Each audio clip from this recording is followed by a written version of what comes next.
everyone, Corrie here. And Brian, too. Corrie and Brian, Happy Harvest Horror Show. Where every week we talk about spooky stuff. And this week we are taking a little time machine into the past where things weren't so fucking bad. Oh, just went real dark there.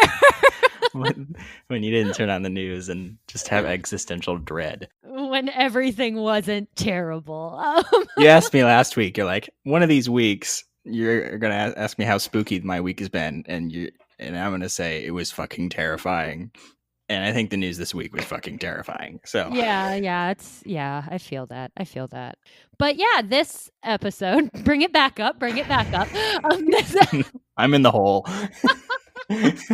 This episode was from a very happy time in my life. Last year we went to Salem together, and at this same time we were working on a 4-part podcast series that we released over at Art History Babes, which in a lot of ways was what basically planted the seed for this podcast. So we thought we would share one of our favorite episodes from our Spooky Corner series, specifically the one that we recorded while we were hanging out in Salem. Hell yeah. Yeah, I really loved this episode. I loved that time in Salem, and I think it'll be fun to have this little time capsule of an episode. Yeah, exactly. So this episode was originally released October 21st of 2019.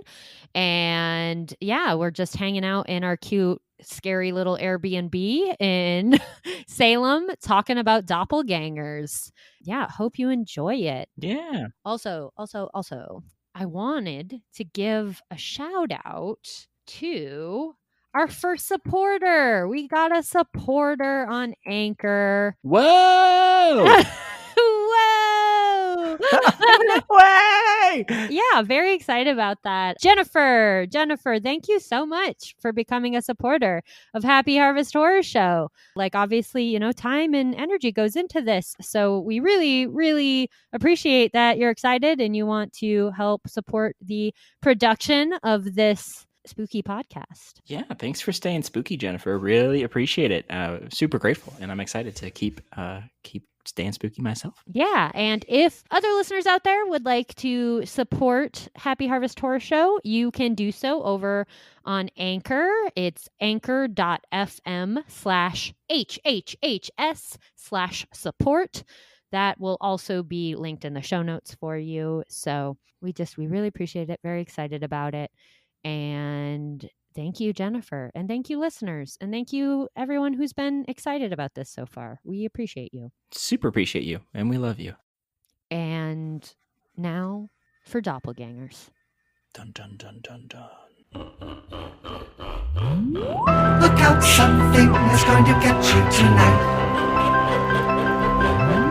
Let's talk about the thing that's going to get you tonight.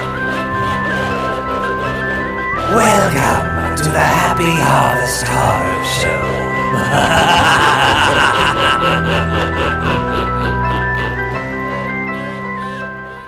Welcome to the podcast. I'm Corrie, and I'm joined here in real life, right next to me, by, you know him, you love him, Spooky Brian Muldoon. He's back. He's back again. Revenge of Spooky Brian. Spooky Brian 3.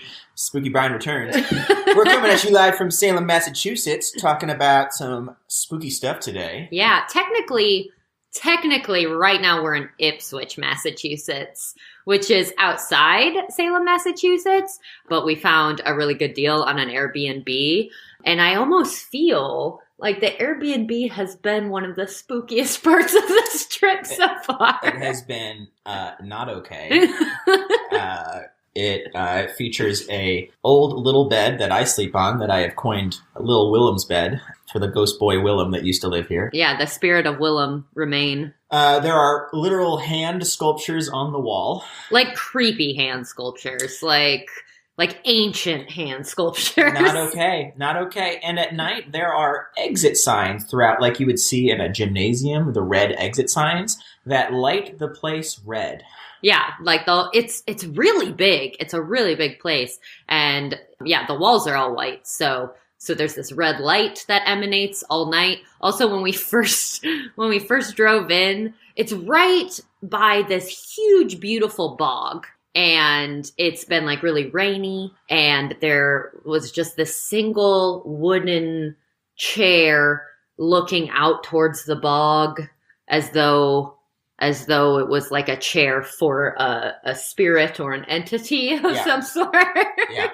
So yeah, I mean, we survived the first night, so I think we're okay. But our current situation is sufficiently spooky. Yep. And to set the scene even a little bit more, we were having issues with the microphone and like connecting it to Audacity. So we've created a little cozy nook in the corner to try and get you the best quality audio we possibly can. So who knows? There might be some ghosts getting in the audio, some EMP, some.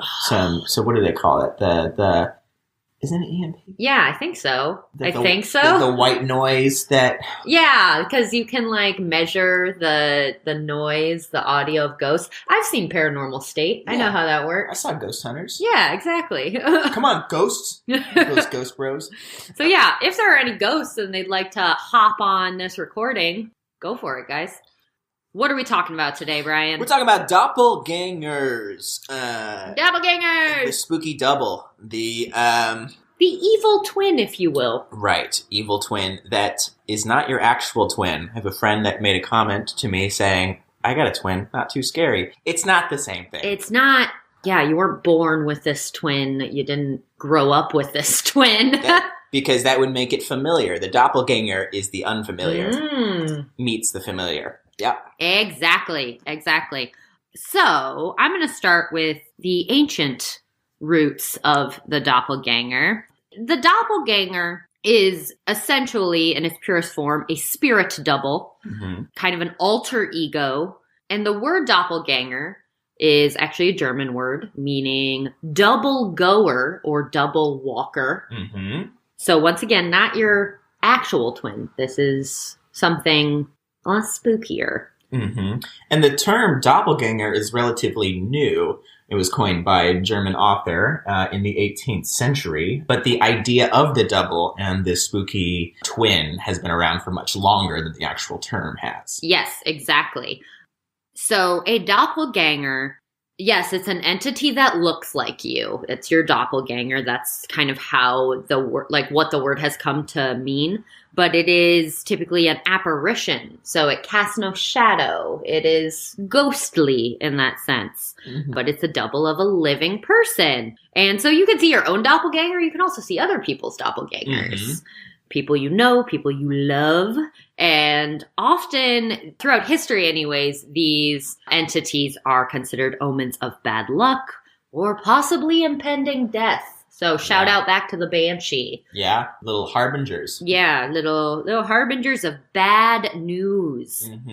Yeah, so this has kind of developed, I think, over time into the evil twin concept, which is sometimes depicted more as like a living, breathing evil twin that's also just an evil entity. So like an actual, blood and guts evil twin, not necessarily a ghost, but is still an evil person, evil entity, evil twin. Yeah, it's always been associated with not chill stuff, Yeah. Going back to another episode, the Wendigo, like the Banshees are always just bringing the news. The doppelganger seems to have also nefarious goals in mind. Yeah.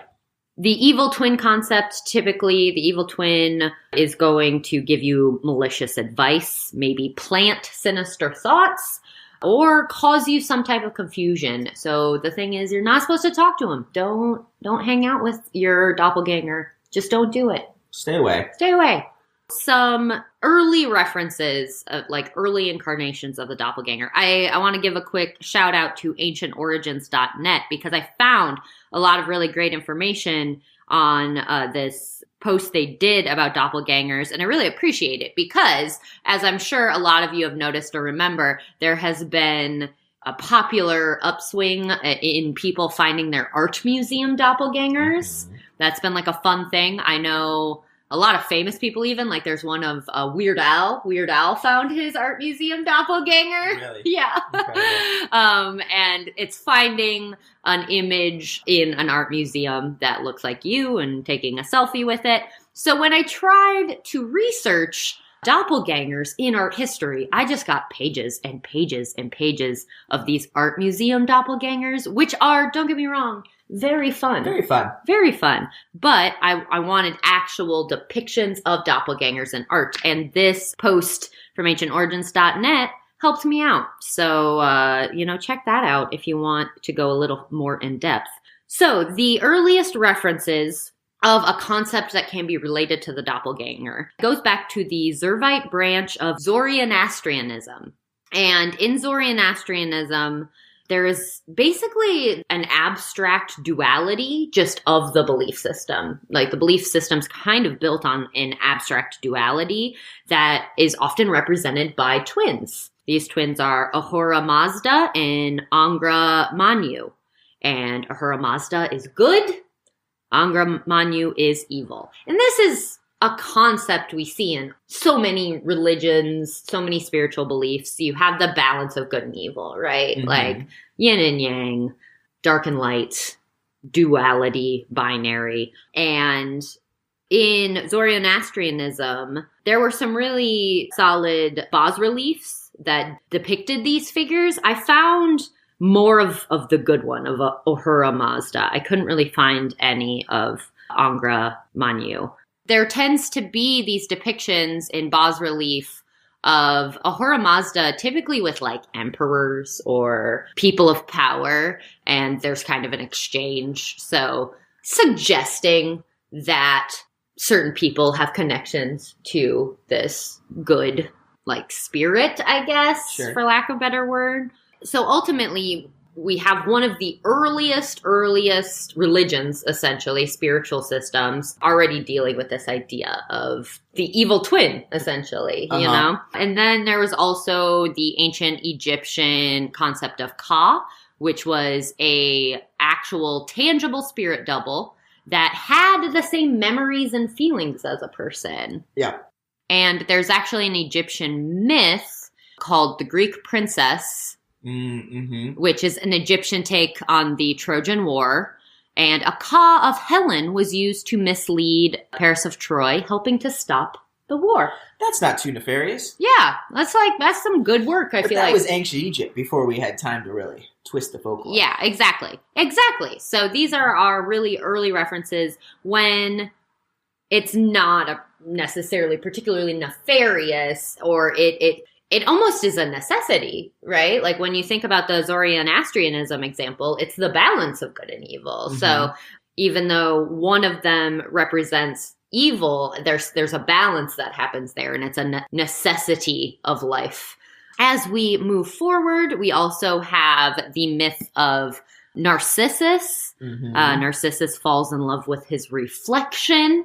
So this can be read as kind of a doppelganger moment, right? You've got Narcissus, then you've got Narcissus's reflection, which is a different entity. And this is an example where Narcissus meets his demise from it. There's like the two where there's like two versions, right, that I found that he stares at his reflection long enough that he just wastes away and dies. And then the other one where he actually drowns in the pool that he sees his reflection. We're getting away from the Ka, just the spirit double, but now it's getting more into a seeing your other is a bad omen. Yeah, and it leading to demise, to death. I'll touch on this briefly, but I think you're probably going to talk about it a little bit more. The doppelganger can also be related to like the concept of the changeling. Oh, yeah. And the changeling has also been around for a long time. A lot of mythology surrounding that. For example, we've got Norse folklore that describes entities known as the, I don't know how to pronounce this. Vardagur. There are many pronunciations, but that's what I found as the common U.S. pronunciation. Nice. Ghostly beings that preceded their living counterparts, taking places at various activities and performing their actions in advance. Yeah, so it's like an opposite of a deja vu, where you're like, I've been here before. The Vardiger is like it's like your double that arrives and does what you were about to do before you. So other people recall, like, hey, you were just here. You've already filled up your tank of gas. What are you doing here? Like, that's really interesting. You saw a Vardiger. Yeah.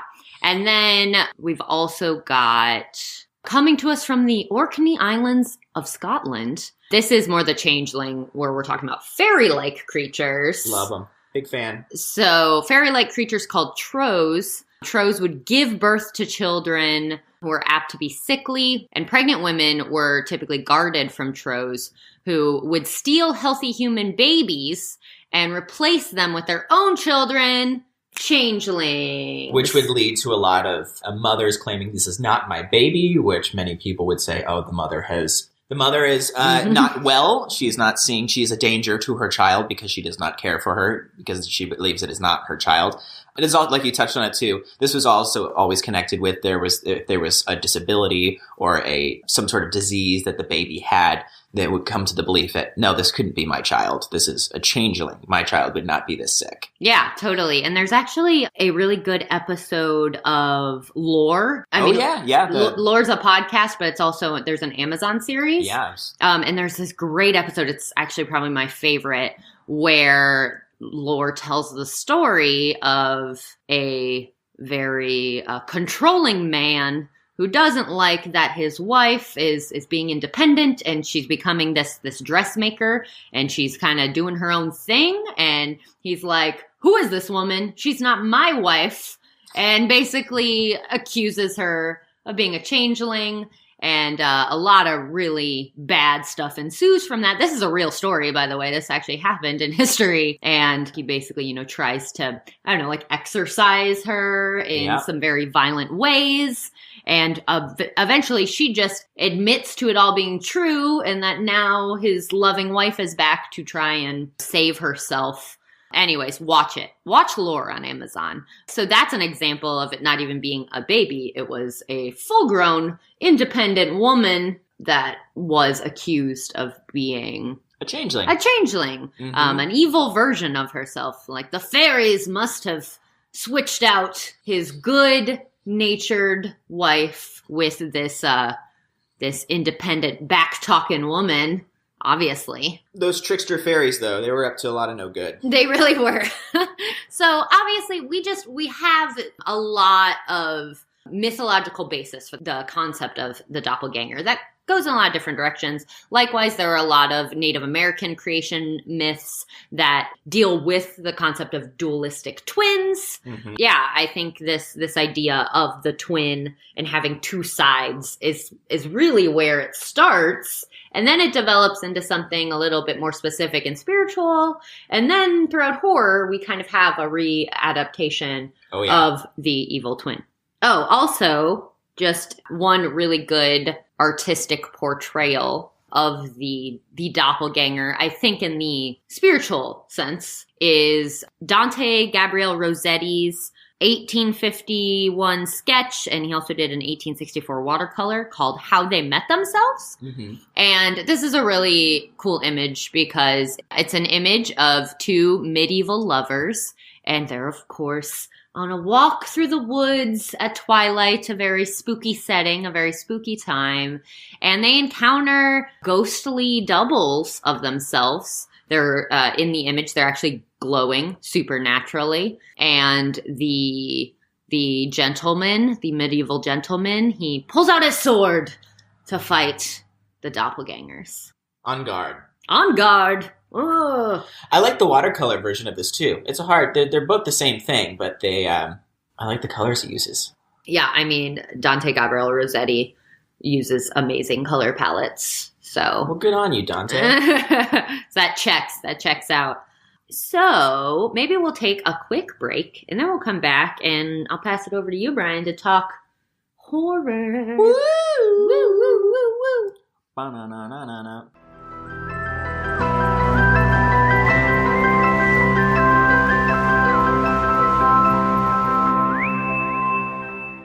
We have returned. We are talking about what we're talking about? Talk about doppelgangers. Doppelgangers. All right, so Brian, being our resident horror buff, what do you got for us? So I'd love to just shift the conversation real quick. Just take this exit real quick and stop at this rest stop to talk about this idea of the uncanny. Because Because this really ties into, I think, why is it scary seeing your double? I would love to talk about it more than anything. So the uncanny, if we go back just to the origin of what it is, basically the word uncanny, they thought, comes from Freud, and he talks about the word uncanny basically translates from German from unheimlich, which means unhomely. And the idea of uncanny is when the unhomely collapses into the homely. So the familiar suddenly becomes unfamiliar. And that is a very unsettling thing. That is a very existential thing that I feel like is evident throughout all horror, is the baseline of it. Nothing is as it seems. Nothing is as it seems. And you've seen this. This is evidence in any horror movie, any horror story, anything where a character suddenly goes, wait, I thought I locked that door. Wait, I thought, was that a noise behind me? Where suddenly you have this existential doubt where all of the rules that you had accepted as sound are suddenly not applicable. And so going off of that, the uncanny is, like I said, this existential dread that comes from, hold on, that's not quite right. And, have you ever seen a horror movie where the character is trying to explain the craziness that's happening to another character, and they always start off with going, I know this sounds crazy, because it is. The rules of your world have suddenly shifted to mean something else. And so, building off of that, I want to move on to the double, which is another term in, again, kind of horror language, where your uncanny fear is placed in an unfamiliar version of what you perceive as yourself. So this plays off of the idea of individuality, where you look at yourself as a one person. I am individual. I am unique. I am me. And you see a reflection, an evil mirror of yourself in something else. And suddenly that individuality is shattered. And that is very uncomfortable to happen. This really started happening a lot.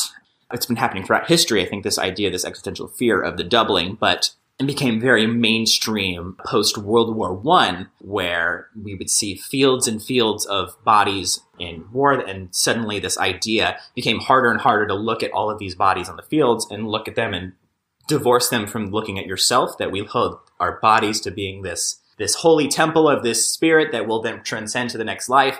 It's hard to really hold on to that when you're seeing evidence of not that around you constantly. And so that was where I believe that it really started the movement in Europe with like Nosferatu, with waxwork, that this fear of seeing an unholy version of yourself mirrored and looking right back at you is very unsettling. If you'd like to learn more about this, there's a great book by Scott Poole called Wasteland that I've learned a lot about this. And I think it's really beautiful. It talks about, the origins of the monsters, like universal monsters, and looking at that as like a scary doubling of yourself. So that brings us now back to doppelganger. This doubling, this looking at yourself and saying, hold on, that's not quite right. Hang on, let me catch up real quick to myself. While you catch up, I just realized that it's Brian and Corrie's Spooky Corner being recorded in a very cozy corner. That's true. This has become very literal. We are actually in a corner right now. Yeah, absolutely. So bringing it back, talking about the uncanny and the doubling, and bringing it back to doppelgangers. This is seen a lot throughout. I guess I'll just go right into examples in literature, examples in film. It's a lot in literature. I mean, it started there with the term the doppelganger from the German author in 1796. It's been used as this literary device, really exploring human duality and how these paradoxical ideas can exist within the same person. How can a person be good and at the same time hold these really evil characteristics? And I think that has a lot of base in the mythology, like in the duality of man, if you will. Exactly. And that's how it's in literature. It's been used in novels like Hans Christian Andersen's novel, The Shadow, where it talks about this man who sees his shadow playing out opposite physical and moral traits, and eventually the shadow takes over the man himself. We're talking about doppelgangers and literary devices. We're also going to be talking about, obviously, like Dorian Gray, and seeing in the painting of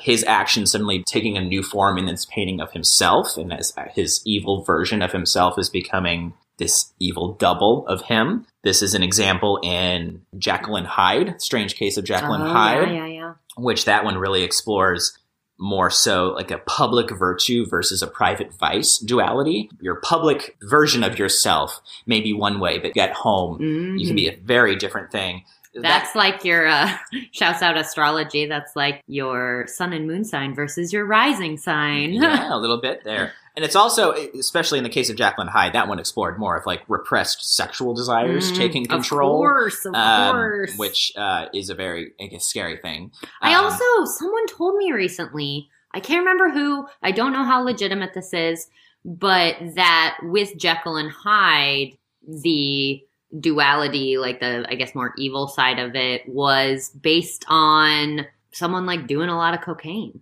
Okay. Like someone being really messed up on cocaine, basically. Which would be another version of it's still them, but it's a different version of them. Yeah. I don't know. That was told to me like offhandedly, so I don't know how true that is, but might be. Look it up. Yeah. Look it up. Do the work. There's also, in Edgar Allan Poe's William Wilson, it's a doppelganger that tells about this person growing up, and there was basically a person that looked just like him that seemed to exist just to drive him nuts, just to be this burden on him throughout his life. So shout out to Poe. We always got to fit him in a spooky podcast. Of course. It's seen throughout literature. I think it's also seen, we're going to see in film a lot too. And that's why I wanted to bring up the uncanny and the doubling, because it plays off the same idea, the same fear that comes with the doppelganger. But the example of the doppelganger is a very narrow concept where like its tendrils, I think, reach out to a lot of different ways. And we'll talk about that, especially in film. Like if we look at things like split personality as a form of the double in film. So we think of things like Norman Bates in Psycho and how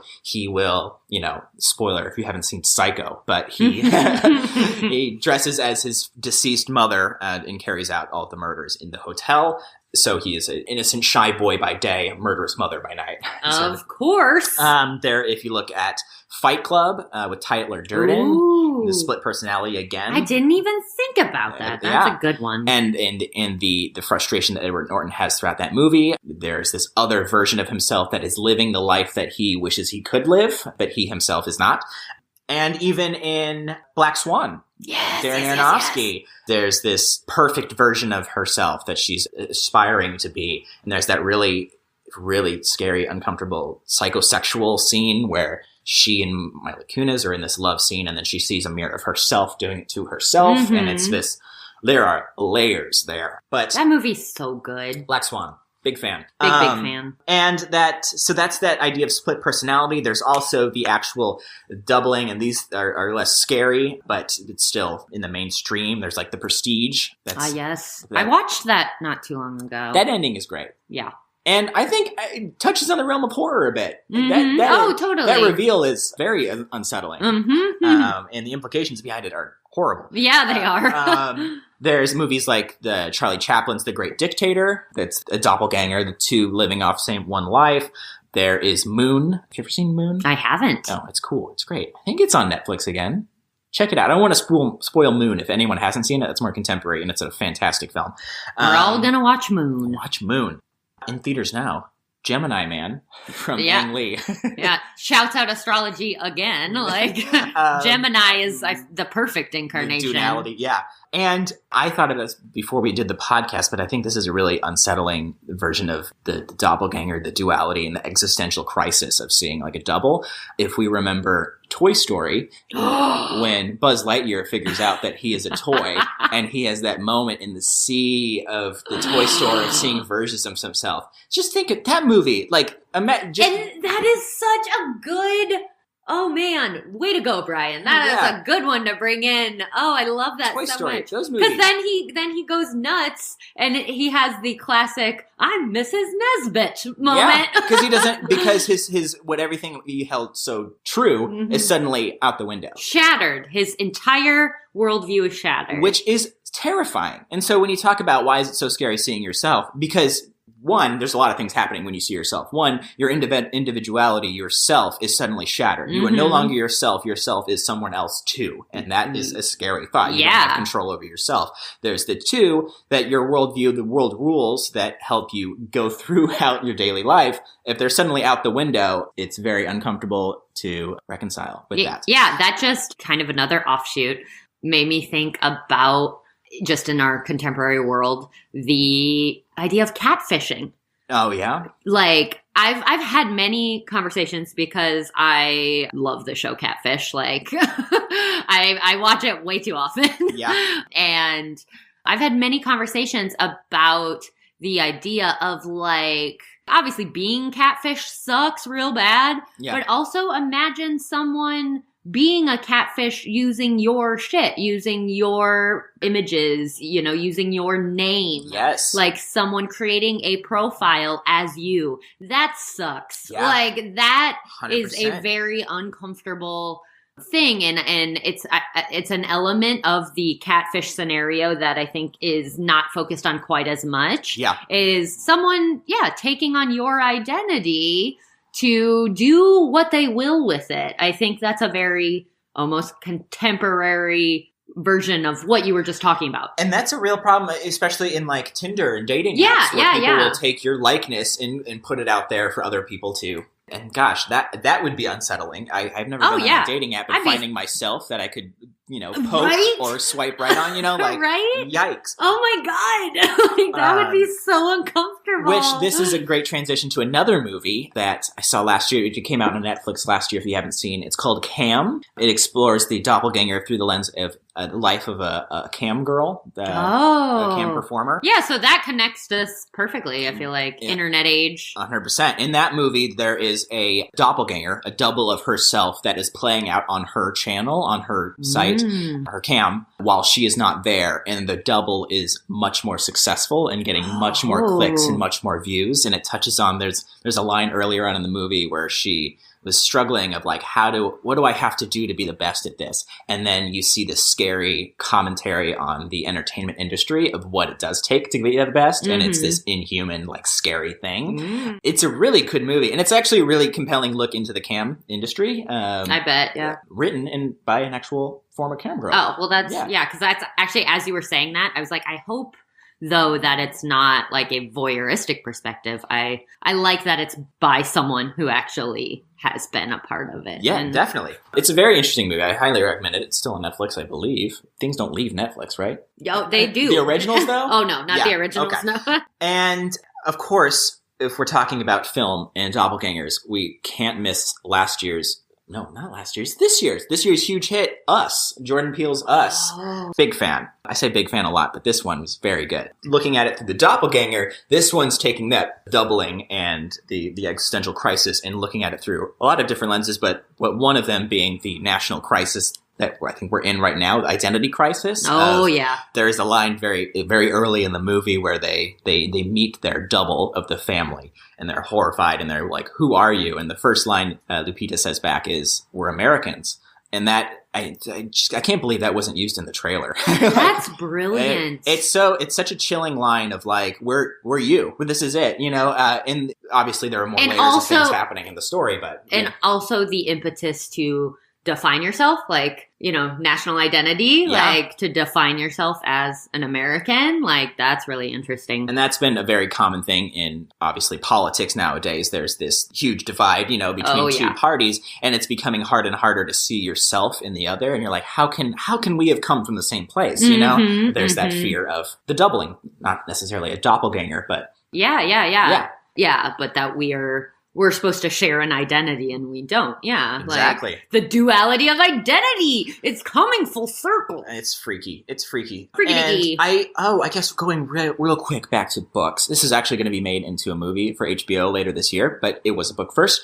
Stephen King's The Outsider touched on this last year. The book was published May of 2018. I was going to say it was his most recent book, but he's released 2 books since then. Man, he's that guy is prolific as hell. He can't stop. But this book is super interesting, and if you're looking for a really spooky doppelganger book, this is incredible. It all plays out of this small town man. He's like a softball coach, I believe. And there is a brutal murder of a young boy done by a person that looks exactly like him. They have multiple witnesses that saw him do it. Oh, no. And all his DNA evidence, everything is on him. But the thing is, he has a stone-clad alibi. He was at this other place. So, like, how could he have done this other thing? I don't want to spoil. It definitely goes into, like, Stephen King supernatural stuff. But especially, like, how if that actually happened in society, how, even though there's this inconsistency, you can't get around. There's this DNA evidence. Yeah. Like, you just, like, that ends up being the end-all be-all in a lot of cases. So it completely ruins this man, this family, this, like, town. It completely obliterates him. So The Outsider, you'll find it later on HBO if you want to watch the movie instead, starring a stacked cast. We got Ben Mendelsohn in there. We got, there's more. I forget the other names. There's more. But yeah, so that's what I've got for examples in film and literature. Man, that was great. I feel like we went on a real journey there. That was good. Thanks for following me.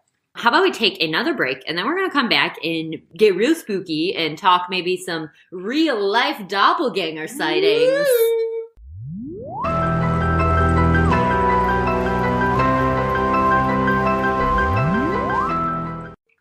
We're back. Brian just tried to unfailed finding a what did you say, a silver dollar sized bug? It was a giant bug, and it's gone. I got up to kill it, or I let it free. One of the two. Hadn't decided. I was driven by anger, but sympathy was taking over. But it was gone before I got there, which now brought me straight to fear. And now it lives with us, so we'll let you know how that turns out. Spooky place. Spooky. Okay, so just to pull all this together, to wrap things up, I thought it'd be fun there's a lot of real life doppelganger stories. And I don't mean like meeting another human that looks like you. I mean like ghost stories. And there's been a lot of them throughout history.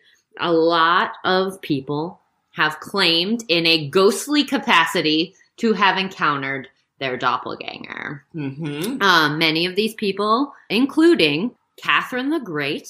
Oh, do you know the story behind that one, too? Do you want to talk about it? More than anything. So, Catherine the Great, while she slept, there was a myth that her servants saw the doppelganger of her sitting on her throne while she was sleeping. She ordered that the doppelganger be basically killed, but it never was. And 2 weeks later, she died of a stroke. Omen or not? You tell me. I mean, it could have been an omen, or this actually connects to a theory I have that I will bring up at the end of the episode. But maybe in killing the doppelganger or wanting to kill the doppelganger, she killed herself. Whoa. But we can't ask her. We can't. It's not. Unless she's here. You here, Catherine? You here? We'll play back the tape and see if there's anything on the recording. Some other doppelganger sightings. Percy Shelley. So that's the Mary Shelley's beau. So just an infamously spooky person. If you're talking about Mary Shelley too, Frankenstein is a form of the uncanny and the doubling as well. There's a lifeless body reanimated, and suddenly you're thinking, oh, hang on. What is life? What is the body? Connections on connections, man. Queen Elizabeth I, Maria de Jesus de Agreda. But the one I want to focus on is a fun little anecdote. Abe Lincoln. Yeah. Abe saw his doppelganger soon after he was elected. And his is, I think, particularly interesting because according to the story, he looked in a mirror and he saw himself, but he had two faces. And one of the faces was pale and sickly. Yeah. And Mary Todd Lincoln, she did not think this was a chill thing. She did not think this was a good thing to be seeing. And she was convinced that it was a bad omen. Particularly, she was convinced that he wasn't going to make it through his second term in office. And history showed us. We know what happened. I won't spoil it if you don't know yet. But you probably should. But if you don't know yet, you need to look that up immediately. And also, your high school history classes failed you. Miserably. Or you should watch the Drunk History episode, because that's one of my favorite Drunk History episodes. Pretty good one. With Adam Scott. Mm-hmm. Oh, it's so good. Also, Lincoln is a great movie. We saw Lincoln together. Did we? In theaters. Oh, we did. Because I thought it should have ended somewhere different. I remember we had a debate, and I thought it should have ended sooner than it did, and you saw it otherwise. I'm going to be honest, I don't remember. Of course you don't. No. You also don't remember that we saw Alt J together. I remember seeing Alt J. You gotta. We'll leave it at that. So that is a real life doppelganger sighting. There have been lots of them. What is actually happening? Well, scientists have surmised that it could be an electrical glitch in the brain, which, that's a very vague thing, electrical glitches in the brain, or a sign of mental illness, such as schizophrenia, which does, check out because schizophrenia often involves hallucinations. Yep. So there's something there. But I have a theory. Do tell. When we first decided to do this episode, immediately I went to look up doppelganger ghost stories, doppelganger sightings. And what if this kind of is a different approach to the nefarious doppelganger? What if our doppelganger is really just like our higher self? Like an image of our higher self? Because it's pretty common to, seek wisdom from your higher self, or think of your higher self in some way, or think of your higher self as protecting you. Yeah.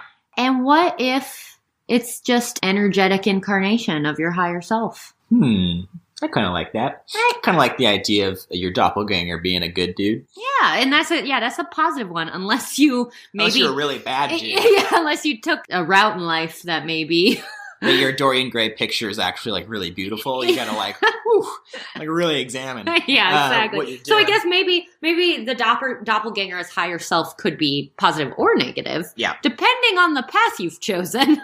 But I think it could also be a guiding force, a guiding spirit, a spirit guide, if you will. There's a lot I found in the research for the doppelganger on this great article about this topic on Atlas Obscura, and there's a line in the article where they say that, talking about our spirits being another version of ourselves, and talking about how our ka will walk around, and how, especially in the instances of late in life, this happens a lot when they're ill or sick, that sometimes we'll see that the doppelganger and we'll think that, it's an omen that death is coming. There's another interpretation that there's a belief that when our body can no longer hold on so tightly, our spirits are free to wander. Yeah! I love that. So when you're late... I love that. Yeah. So that might be something. I love that. Because, I personally really like the idea of, your body just can't last forever, and eventually it gives out for any number of reasons. And I like the idea of death, as we talked about yesterday. I like the idea of death as a release, as you're releasing yourself into the next adventure. So I like that concept of it being a prolonged experience. Yeah. You know what I mean? Yeah. It's not just one big moment. It's gradually your spirit's getting used to the idea of being separate from your body. That's why we loved ghost stories as a human culture, because it is, even though that's scary to see, it is a proof that there's something after. Exactly. Yeah. It's comforting. Yeah. It's also uncanny. Yep. It's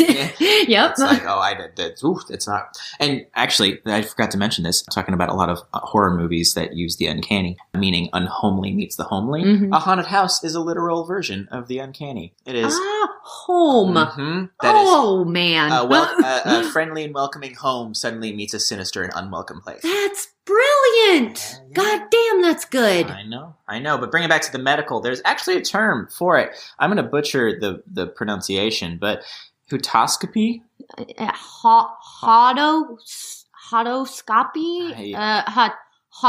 Maybe hotoscopy. I think that's. I think, but it is a medical term in neurological circles of an out of body experience when one hallucinates seeing their double from afar. And you mentioned that it's attributed to schizophrenia. Yeah. That's super interesting. And what's interesting about all that, what I love is like, we're over here kind of speculating wildly with our more like spiritual ideas. Mm-hmm. And that and the scientific approaches to it, it doesn't have to be one or the other, right? Mm-hmm. Like if you're having electrical glitches in your brain, like that can also be a spiritual experience, like there can be a crossover of realms, of more mystical, esoteric things. And there can be scientific lingo to explain it. Yeah. And I think that's neat. That's pretty neat. I like that you look at the positive in it, because I come from a place of like dwelling in the uncanny. I'm like, oh no, I don't see this as like a release. I see this as I don't know what's next, and that's uncomfortable. It definitely is. That's why I'm an absurdist. Yeah. Yeah. Anyways, this was a fun episode. I think this might be my favorite of the Spooky Corner episodes so far. I liked all the directions we got to go with this one. Doppelgangers, yeah. Doppelgangers. Hope you enjoyed it. And we got one more Spooky Corner episode. Sure do. What is it going to be on? You tell me. You forgot? I think I remember. It's zombies, yeah? Yeah, zombies. Yeah. So we're just going to take a really easy one. There's not a lot of material. You probably haven't even heard the term zombie before. So I think we could probably bang this one out next week in about 10 minutes. Yeah, there's very little on zombies up there. So mark out 3 hours of your schedule for next time, because we're gonna home run for the last 4th episode. Yeah, definitely. Also, as we teased in the beginning, we're in Salem, Massachusetts, and we're here for Salem Horror Fest. Salem does it up in October, and so we're doing some Horror Fest activities. We're gonna see the Blair Witch Project tonight, which I'm unbelievably excited about. I'm gonna come back possessed, you guys. We're also gonna hit some like witch museums, do all that. We've been bopping around the town, and we'll have a YouTube vlog all about that. I think we might also record a decompression episode telling you all about our adventures in Salem. Massachusetts. So yeah, hope you enjoyed this episode. Thank you so much for listening. Happy spooky season, and we'll catch you next time. Bye.